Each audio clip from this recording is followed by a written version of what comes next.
There's a moment in every buyer conversation where pitching would actually make the sale less likely to happen. Right? That sounds backwards, but it happens all the time.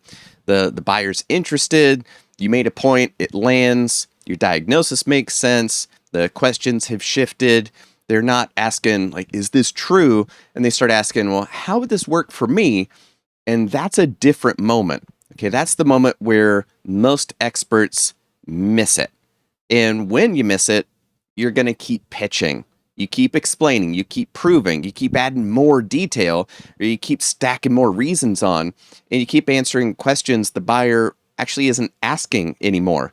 And then slowly, without meaning to, you started talking the buyer out of making the decision to work with you. Not because they stopped believing you, but because you didn't know what to do after you created that belief in them. So that's what this whole video is about. In the first video of the series, we talked about why smart experts stay broke. It's the curse of knowledge, making your own expertise feel so obvious that you accidentally wind up devaluing it, or over explain it, or fail to package it up in a way that your buyers can understand. In the second video, we talked about trust, where people decide whether they trust your experience and expertise before they really understand what it is that you're an expert in. And in the third video, we talked about direction. If you don't know where the conversation's supposed to go, you're going to be reactive the whole time and call it rapport. And then in the previous video, the fourth one, we talked about reading the buyer. You have to know whether the person in front of you is evaluating, resisting, opening, building, or ready for direction. And we're at the next move, okay? Because what do you do once they are ready? That's action. And action is not do more stuff. Action is not say all the things. Action isn't run the pitch harder. Action's the next correct move based on your read. Okay, so hi there. I'm Jonathan W. Pritchard, and for more than 20 years, I've worked as a professional mind reader on stages, in boardrooms, at trade shows, and inside high stakes business conversations with clients like BP, State Farm, United Airlines. As a single consultant, expert person who gets paid for their ideas. And that's why I'm making this whole series. I want to help you, fellow smart person with valuable ideas, to get paid for your expertise. So I'm taking all the lessons I've learned from the stage and boardrooms and helping apply it to the business world and as a creator, solo entrepreneur person. Okay. And that's one of the biggest things that performance teaches you is that a moment can open and then close real fast. And if you miss it, you're not always going to be able to get it back. Because in a show, there's a moment where the room is ready for the reveal. You've built the tension, their attention is laser focused, and they're leaning forward. They know something amazing is about to happen. And if you reveal it too early, it doesn't hit. If you reveal it too late, the tension starts to leak out and they're wondering if they missed something.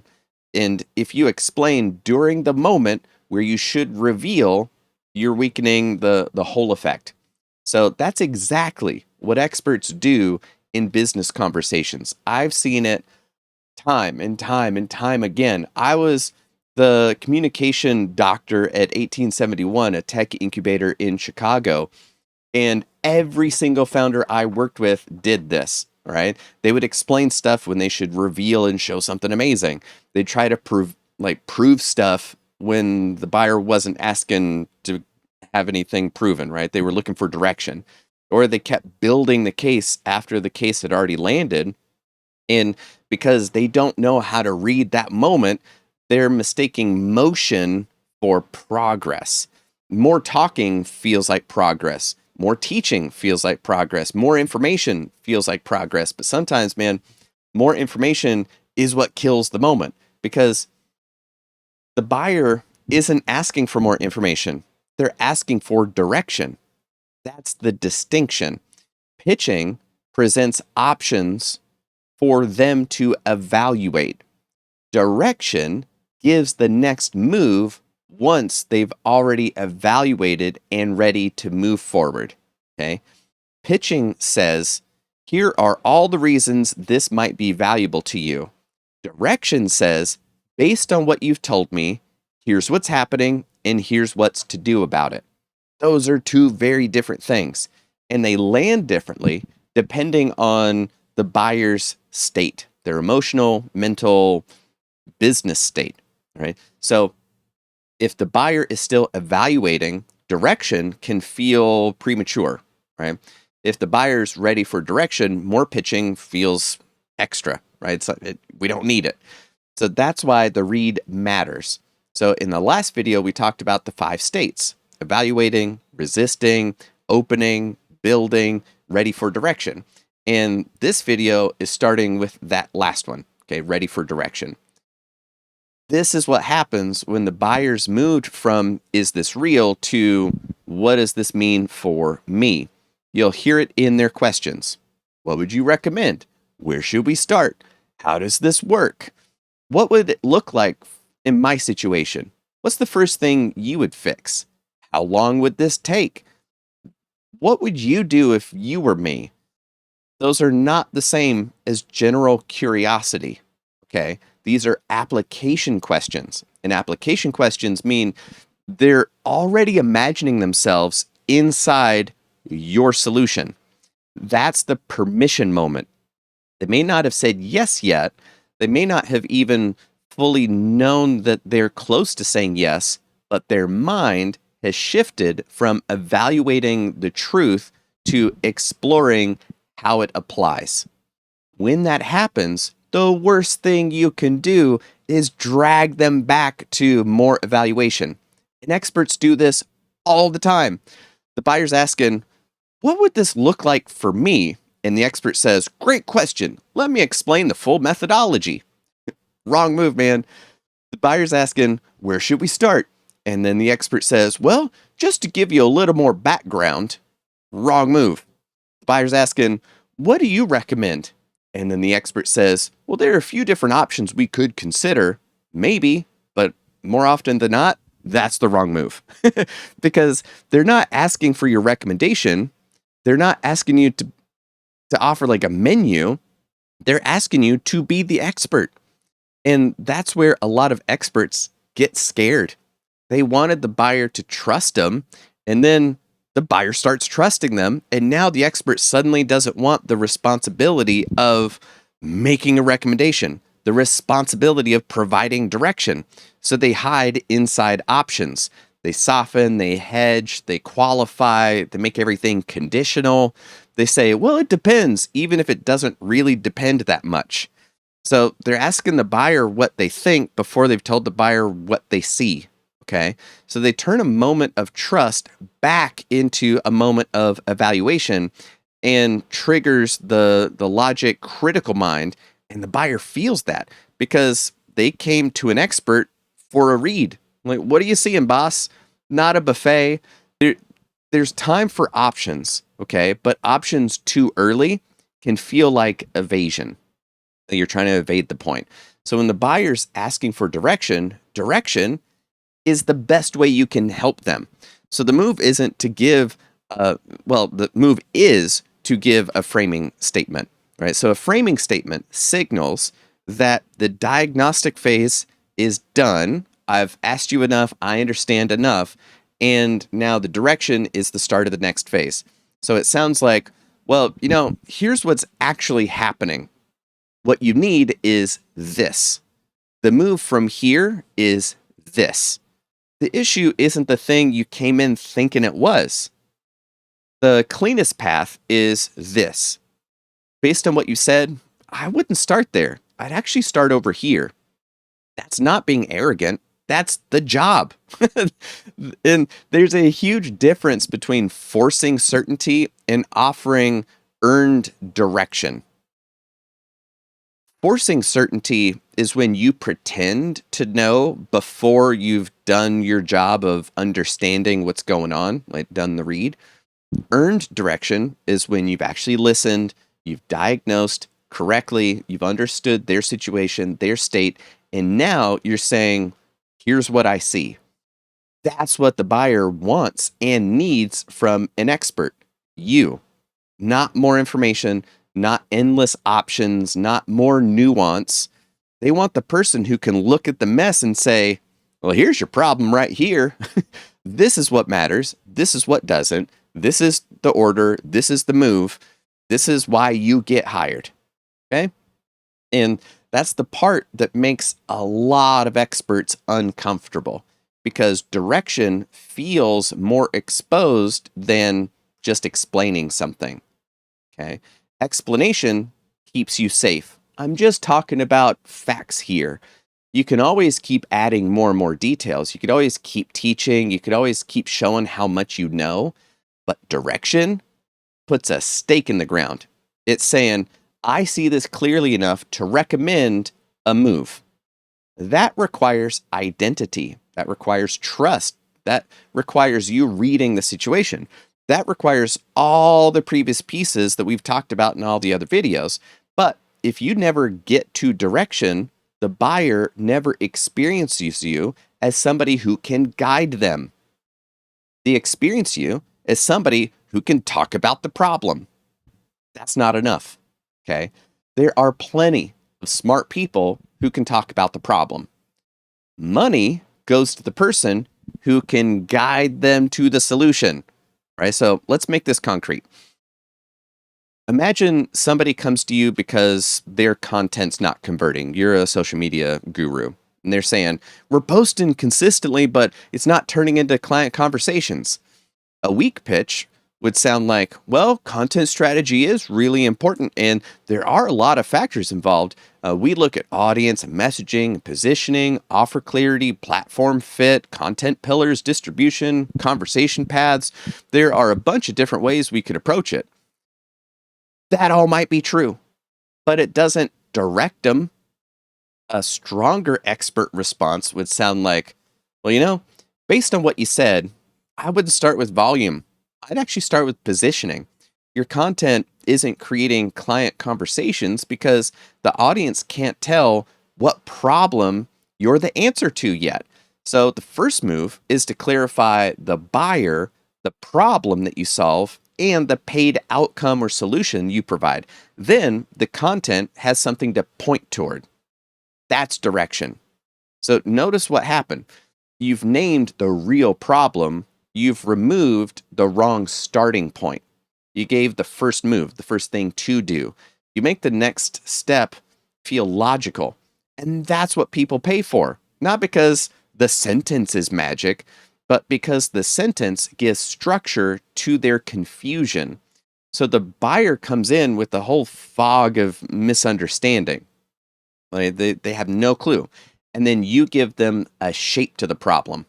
That's the value, right? In the Christian tradition, it's kind of like, oh, if you know the name of a demon, you can control it. If you don't even know what your problem is called, how in the world are you going to solve it? But you know exactly what the problem is and what it's called, and that means you know how to solve it. So there are 3 parts to doing this really well. First, you name the old frame accurately. Then you make the old frame understandable. Third, you introduce the new frame and state the move towards it. Okay. So this matters because if you skip the first 2 steps, people feel like you're correcting them instead of understanding them. And people don't like being corrected when they already feel exposed and vulnerable from having a problem that they can't solve in the first place. So don't start with, you're thinking about this wrong, even if they are thinking about it wrong. Because if they didn't think about it wrong, they wouldn't have the problem that you solve. So what's your job? So don't make fun of them or just attack. All right. Start with, it makes sense that you'd think the problem is content volume. That's the old frame. Okay. Then, if you're posting and nothing's happening, the obvious conclusion is that you need more reach, more consistently, like consistency or better topics that your readers and buyers care about. Okay. That makes the old frame understandable. Then you'd say something like, But the pattern you're describing usually means the content doesn't have a clear commercial job to do. It's probably useful and interesting, but it isn't moving anybody toward a specific buying conversation. So that introduces the new frame. Then you'd do something like, so I wouldn't start by posting more, doing more of what wasn't working. I'd actually start by clarifying your positioning and offer beneath the content itself. That's the move. Okay, that sequence is important. So name the old frame, acknowledge why it makes sense, introduce the thing that makes it obsolete. State the replacement as fact. That's how you reset a frame without turning the conversation into a fight. All right. So most experts skip the first two steps. They think it's obvious or the buyer understands what's going on. But the expert goes, okay, check one, check two, let's start here. They rush straight to the correction. Well, here's what you should do, Bob. Well, I mean, you're correct, you're right, but you're making the buyer defend the old frame because they feel like you've just dismissed all of their concerns or you don't understand. And that's how you create resistance that you don't need for your business to be successful. Remember, the goal is not to win an argument. The goal is to guide the decision for them to hire you. That's the job. And people are much easier to guide when they feel understood. So this applies to content too. Right? If you're making a video for YouTube or whatever, a post, a webinar, or a landing page, don't just tell people the new belief, right? That's just in a vacuum. You have to dissolve their old belief first. Then they're receptive to your solution. Because if your audience believes that they need more followers, don't start with, you don't need more followers. That's too abrupt, okay? Start with why they believe they need more followers. I talk with a lot of folks about this stuff, and it makes a lot of sense that you'd think that you need more followers. I mean, if the business isn't getting enough leads, the obvious answer is more attention. More people in, more chances for somebody to buy. And they're going, yeah, that's exactly it. Yeah, I totally get it. He gets me. They feel understood. Then you can say, but if people who are already watching you don't understand what you're the answer to, adding more strangers usually just creates a bigger audience that still has no clue why they should hire you. Now you've introduced the real problem. Then you could say stuff like, so the plan isn't more attention first. The move is actually making your expertise more understandable to the people who are already have the problem that would care. That's direction. Okay. That lands way better than a clever contradiction or a gotcha. Okay. Because you brought them with you. You went to where they were and then bring them to where you want them to go. And this is why action is not the same as being pushy. Okay. It's about sequencing the next move so it feels obvious to them. Oh, of course we should do that. That's what you're looking for. The right direction should feel like relief, not, oh God, I got to do this other thing. More pressure. All right. Relief. The buyer should feel, oh, that's the thing. That's what's been happening. Oh, that's why the other stuff hasn't worked. That's where we should start. That's the feeling you're looking for to create in your audience, in your buyer. Once that feeling is there, you don't need to keep pitching, right? You need to walk them through the next step. So this is another place experts lose the moment. They think explaining the engagement is administrative. It's not. The walkthrough is part of the sale, okay? When you walk somebody through what happens next and they're following in their imagination, the engagement has already started in their mind.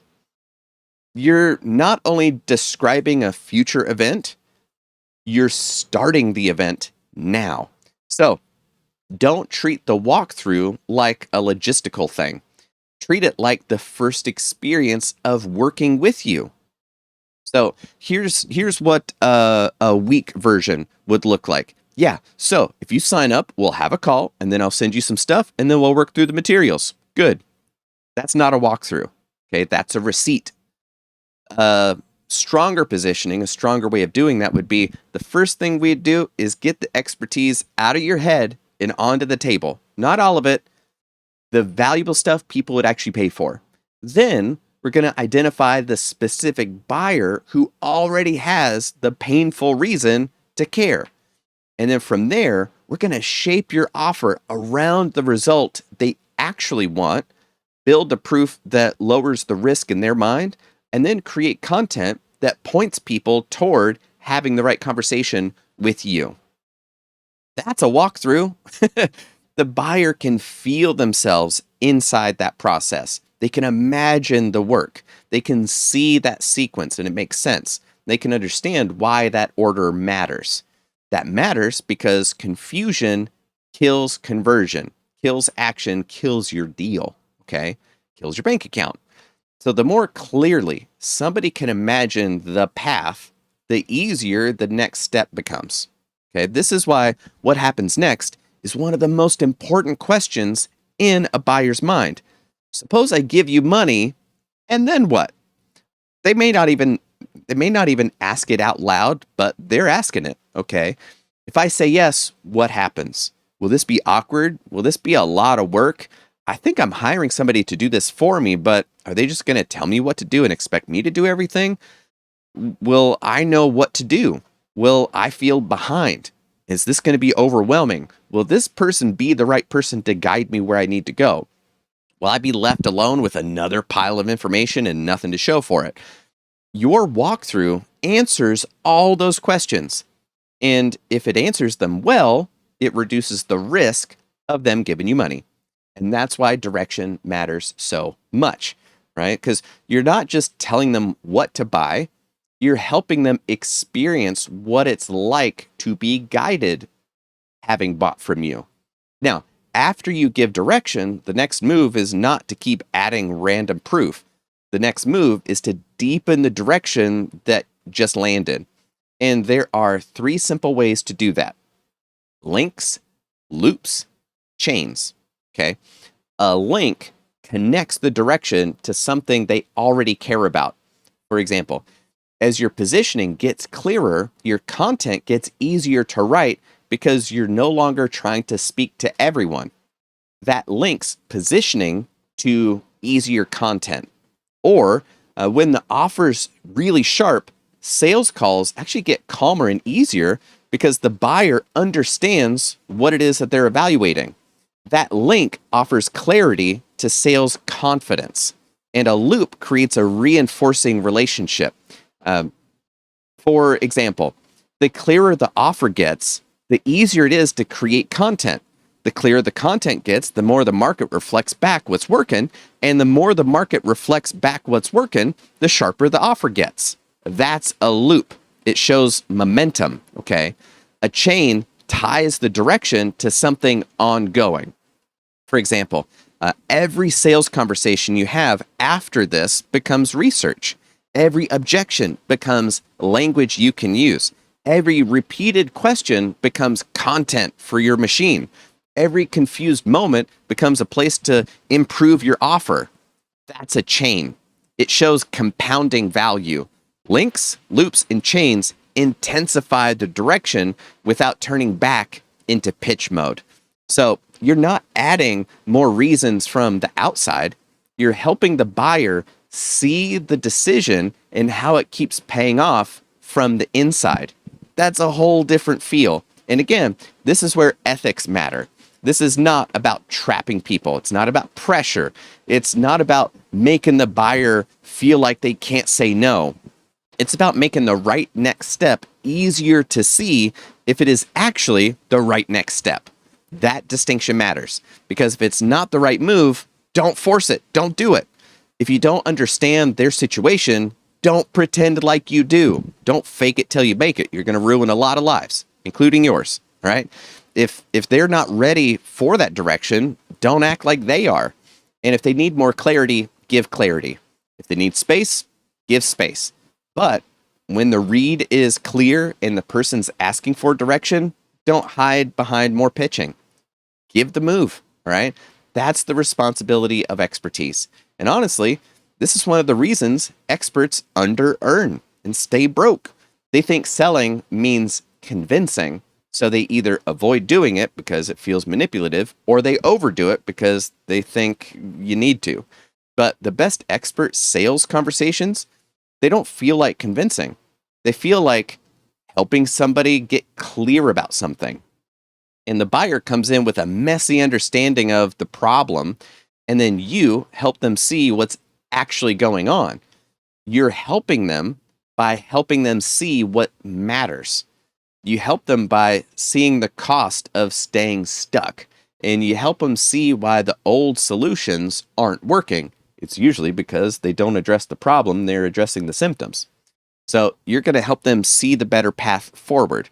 Then you show them the next move on that path to paradise or wherever, right?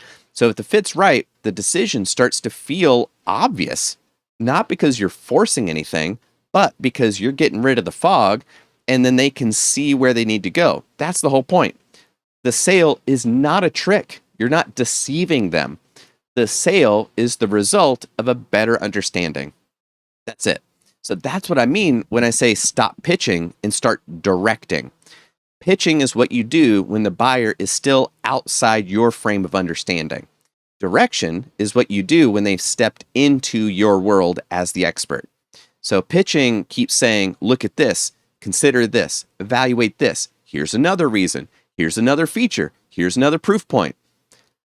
Direction says, based on everything we've looked at, here's what we need to do. That's the moment.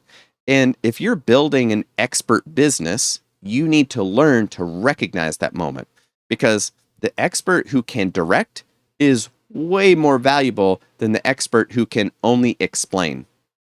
So the expert who can direct creates relief, and the expert who can only explain creates more homework.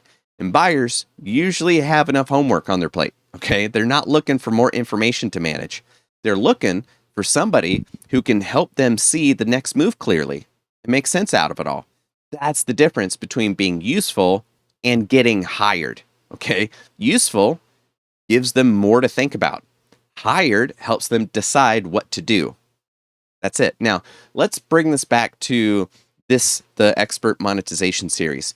Video 1 was about translating your expertise. Video 2 is about trust. Video 3 was about direction. Video 4 is about reading the buyer. And this video is about the move after the read. So once you can see the buyer's ready for direction, your job completely changes. Stop presenting, stop proving, stop flooding with information, stop asking them to keep evaluating. Tell them what you see. Tell them what matters. Tell them what doesn't matter. Tell them where to start. Tell them what the next move is. Then walk them through it clearly enough that they can already feel the relief of being guided to their success.